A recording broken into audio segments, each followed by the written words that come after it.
Hey everyone, Britta Albert here. If this is your first time here, I'm a spiritual transformational life coach. It's my goal for this channel to help you overcome the obstacles that are standing in the way of you living your best and most authentic life. If you like self-help videos, videos about supernatural experiences, and spirituality in general, I recommend to go ahead and subscribe if you're not already subscribed to this channel. And also don't forget to hit that bell notification so that you never miss out on a future video. In today's video, I want to talk about something that we as a society collectively agree that we enjoy, and that is a good underdog story. Now, what makes a good underdog story? Well, you have your hero, which starts out usually struggling in life, doesn't have the same opportunities as everybody else, or perhaps makes poor life choices that leads them down a certain path. And then something happens to act as a catalyst to get them to move out of their current situation.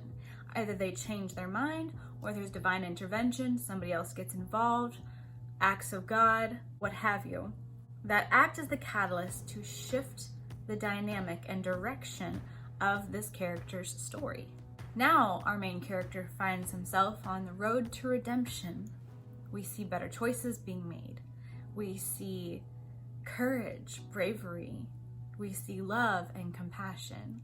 We see all of these things that we want to embody ourselves in this person. As this person reaches the pinnacle of their story, we want to cheer them on. We're now invested in their story. We love when the underdog beats the odds, because in our mind, we don't see ourselves often as capable of beating the odds or overcoming the decisions that we make for ourselves. Why do we love the underdog story? We love the underdog story because the underdog is able to set himself or herself free from the bondage that is placed on them by society, by their family, by themselves. We see them come into the wholeness of who they are. We see them step into their truth unapologetically as they pursue their destiny. Who doesn't get on board for that? But what is it about the underdog that is so relatable yet so separate from who we are?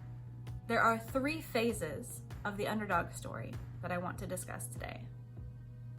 The first is going to be how we look at the beginning of the underdog's story. When we see somebody in society who is making choices that we would deem as wrong, who is finding themselves in the role of the villain to the point where they become a criminal or they just don't fit in, they're a social outcast within the society. What do you do when you see those people? Do you automatically see them and think in your mind, this person has the potential to change their life? Sure, I'm sure you can look at them and think that at some point.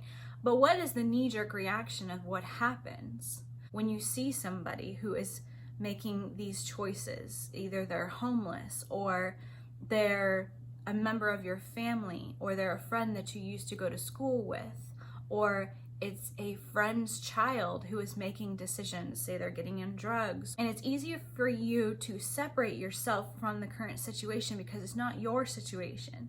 You're there for your friend, or you're observing this homeless person, but it's not you who's in that role. So it's easier to put on this hat of judgment when you're looking at them and kind of scoff or think to yourself that you don't want to be associated with them, or you don't trust them, and some of these things are valid because of their own behaviors. But one thing that's very important to the story of the underdog is the fact that we love to hate those people who are in those positions. If you want to think that you are somebody who is capable of being kind and generous to those who are in need, yes, you're absolutely right. You have that capacity, you have that capability. But I'm asking you, what is the knee-jerk reaction that comes up for you when you see somebody who's in a situation like that, and you see somebody who's living a lifestyle that you don't agree with? We create the environment for the beginnings of the underdog story.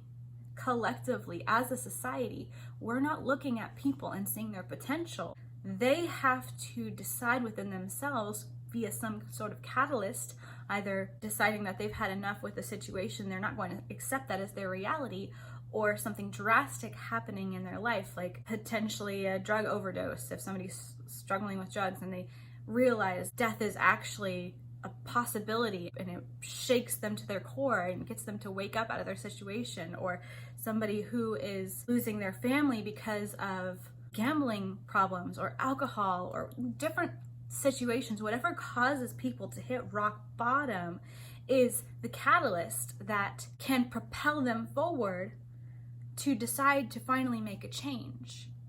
And it's people like you and I who they have to fight against to even get to the very beginnings of their underdog story.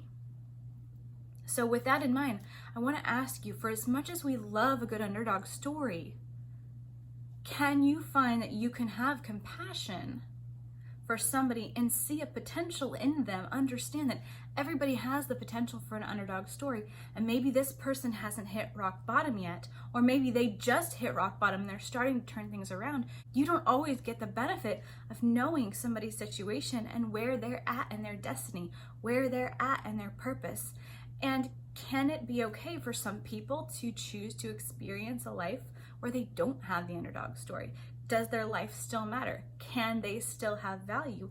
Can you still love them? Can you still have compassion for them? Even if it's somebody who is not grateful. In theory, we want to say, yes, I can do that. Absolutely. We all have the capacity to do that. Do you want to do that? And how can you start to make small changes to become more self-aware of your knee-jerk reactions and judgments to other people and their situations? This is not something that you can willfully change overnight. These are deep things that are ingrained in all of us since we're kids. We have these knee-jerk reactions, whether you want to or not. It's easy to dehumanize other people and use their situations, especially when it's their own choices that have led them to be where they're at. It's easy to use those as a justification to dehumanize them, to see them as less than, or unworthy of love, or unworthy of help because they're not grateful, or they're taking advantage of people and they're not doing things on their own. The next time you see somebody, try to be more aware of the thoughts that are coming into your head instantly. Try to catch yourself while you're judging other people, and understand that you can forgive yourself as well for judging them. Can you say to yourself, I see the divine in them. I understand that they are a soul, an eternal soul, just like I am. I understand that they have value and that they are worthy of being loved. I understand that they're not the villain that I am thinking that they are. Even if they are that, can you see them with dignity? Can you see them in the eyes of love and humanity? Can you not use their situation and their current actions as a justification to dehumanize them?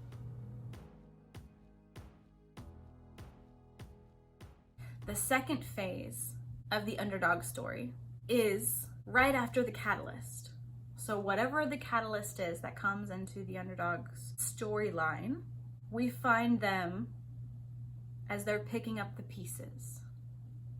Something has changed in their heart. It doesn't mean that they're a better person overnight. It does not mean that they're completely healed of all of their past traumas. It doesn't mean that they're not going to project their pain onto other people still. It simply means that something has shifted within them, and the fire that is going to drive them to be the person that they're going to be when they reach their goal at the end of their story, they are in the process.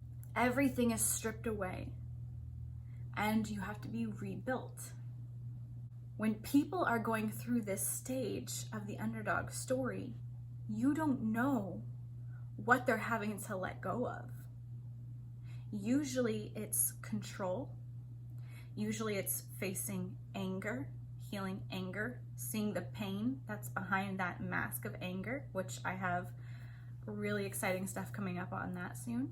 It is pain. At the end of the day, it's pain and it's fear. And it's facing those things, and it can be shame that is part of that mask of pain.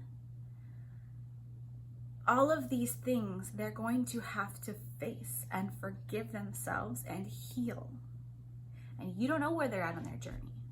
Now I want you to shift into the mindset of the underdog themselves as they're going through their transformation. Now, why do I want you to have this shift? One reason, because it's going to give you more compassion, but the second reason is because you can do this too.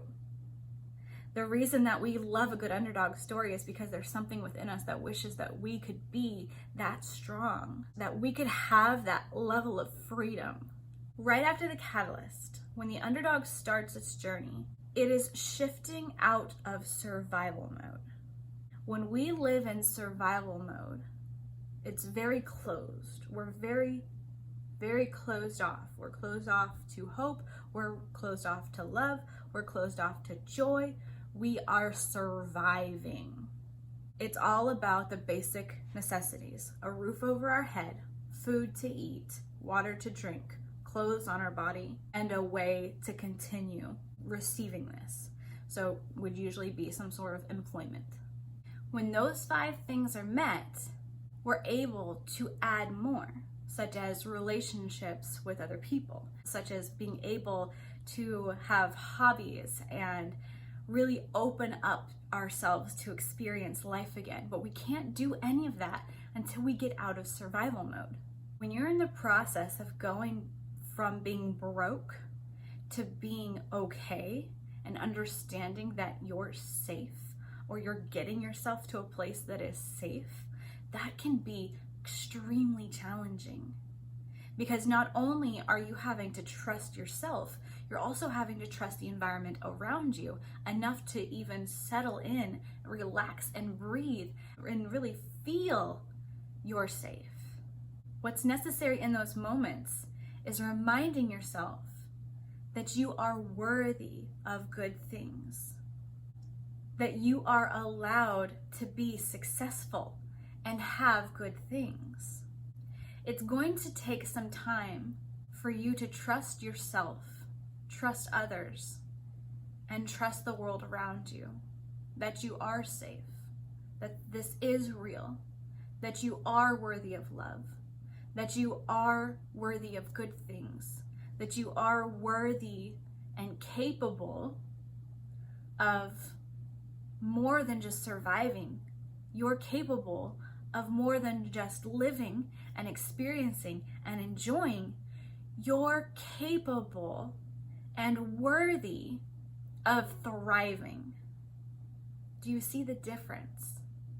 But you can't go from the mindset of survival mode and shift instantly into thriving. It's so dense of a belief system. It's so dense of a mindset. And I call it a belief system and a mindset because that's what it is. But why it is so dense, why we believe it so much, is because of our experiences. Things that we're told, things that we see, things that we personally experience. They reaffirm these belief systems that we have in ourselves. So if somebody were to tell you when you're a kid that you're stupid, you're never going to amount to anything, then you're going to go through school. Maybe you drop out of school. Maybe you fail and you drop out. Maybe you drop out of community college. Maybe you fail and drop out of university.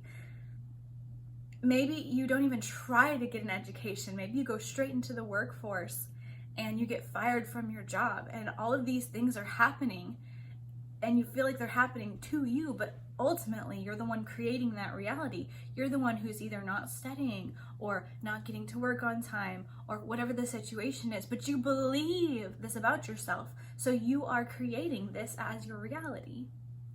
Or there may be other things that come into play, that like COVID-19, that you have no say over. But again, it's just another thing that is going to compound on these other experiences and beliefs that you have, that's going to confirm this idea, belief system that you have about yourself. I am worthless. I am stupid. I am not able to be successful. Nobody's going to want to hire me. Again, depends on what the situation is. What you believe about yourself is going to be what propels you or holds you back. So for our hero in this underdog story, the hero has to get to the point, the mindset of believing that they're not only capable, but worthy of thriving. You can't just shift into that. If we all had genies, that would be one thing. But then it really still wouldn't be the hero, would it? It would be the genie doing it for the hero. The hero still wouldn't believe that they themselves are worthy of it. So is it really even an underdog story at that point? I don't think so. So how do you shift from survival mode? Like I just said, it's going to take some time. Give yourself some grace. A year is going to pass. This year, look at this year, 2020. It's almost over with already. A year is going to pass, whether you want it to or not. Can it be okay to take a year or less or more to allow you to start trusting yourself and trusting your environment and trusting other people and realizing that the steps that you're taking are working? It's a snowball effect. It's like when somebody's trying to lose weight and they start eating right, they start drinking water, they start working out moderately. It doesn't even have to go hard at the gym every day. They get enough sleep. They're checking all the boxes. And it seems like it's not that much, but over a year's time, you see it time and time again. People lose 60 pounds, 80 pounds, 100 pounds, because it's a snowball effect. And that year is going to pass no matter what you do. Do you want to be in the same place that you were, or are you ready to start trusting yourself? How do you start trusting yourself? You make yourself very small promises to start out with, and you keep those promises. And then you start to grow the promises, and they become bigger and bigger and bigger. And you start to understand, I am capable of doing these things. I'm not stupid like people said that I was. I learned this way, but I was being taught this way. You might be a kinesthetic learner and you were only taught through books. You might be better with independent study, finding things online, doing your own research, and you were in a classroom. And we all have different styles of learning. It might take you 2 years to learn the same thing that somebody else can learn in 6 months. It doesn't make you unintelligent, it just makes it so that it takes you a little bit longer to get things. People with ADD and ADHD, you probably know exactly what I'm talking about. It does not mean that you're incapable. You just have to find what works for you, start to do that, move into that, and trust yourself and give yourself grace that it's going to take time. Because you're going to have to rebuild that trust with yourself, first and foremost, then with the world. You're not going to find anything out there that's going to help you on this journey. It's got to come from in here first. Because people out there, they're still thinking you're down here. They're still thinking that you're at the right before the catalyst, and they're still looking at you and judging you that way. They're still there. They're still going to tell you you're incapable. They're still going to look at you and judge you. So you have to be strong enough in here. And again, you can't just shift into it immediately. You work your way into it. Baby steps. They are now in the mindset of thriving. If you were to look at their story as a beginning and an end, say the catalyst is right here, and they're in their journey, they have reached the point of mindset of thriving. They're probably still about here. There's still work to do to fill that gap.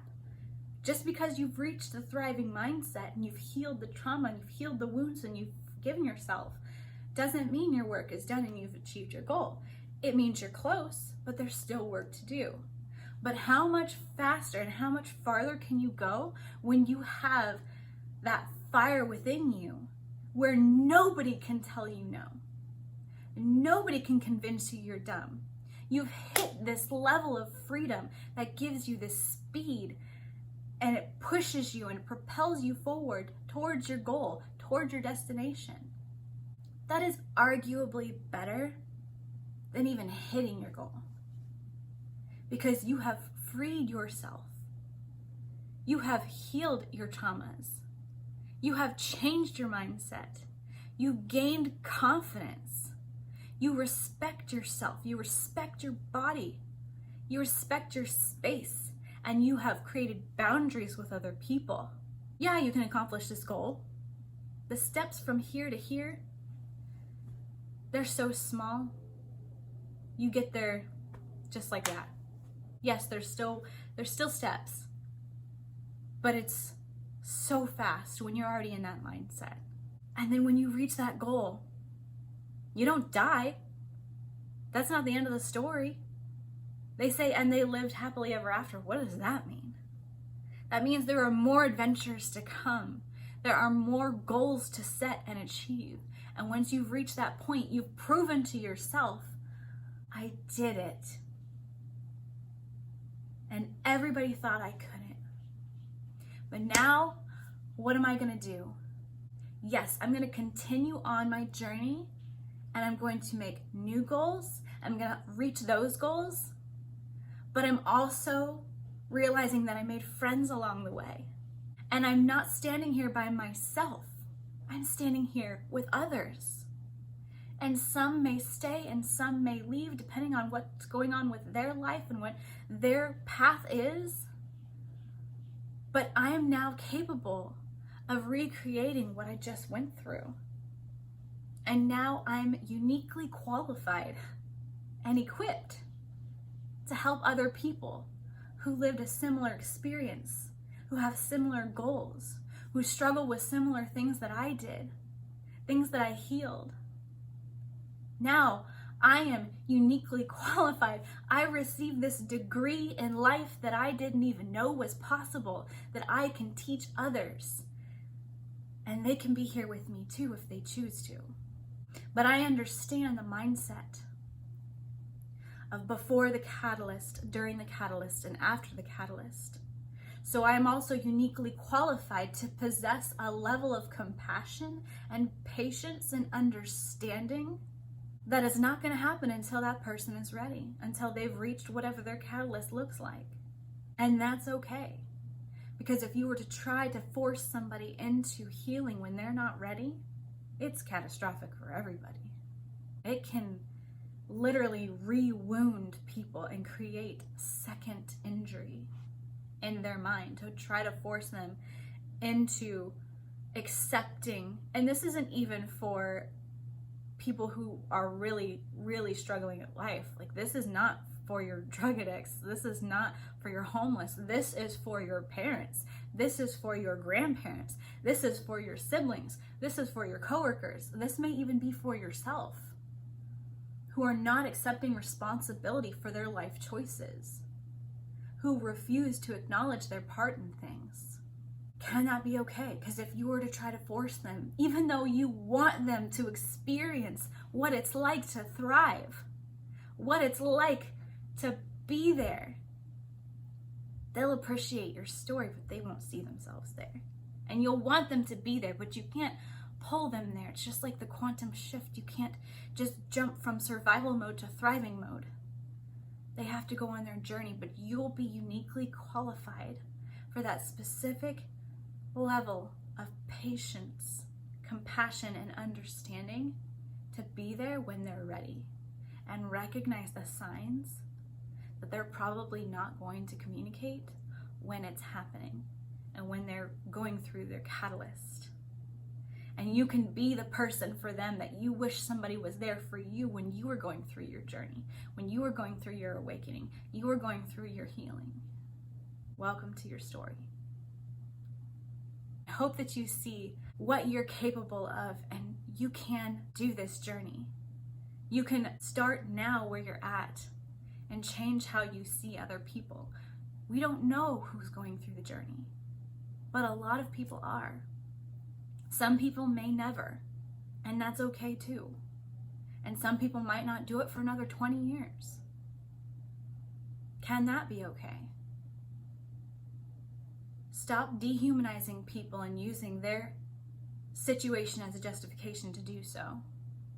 And when you are the one going through the catalyst and you are the one who is coming into your trueness, be gracious with yourself.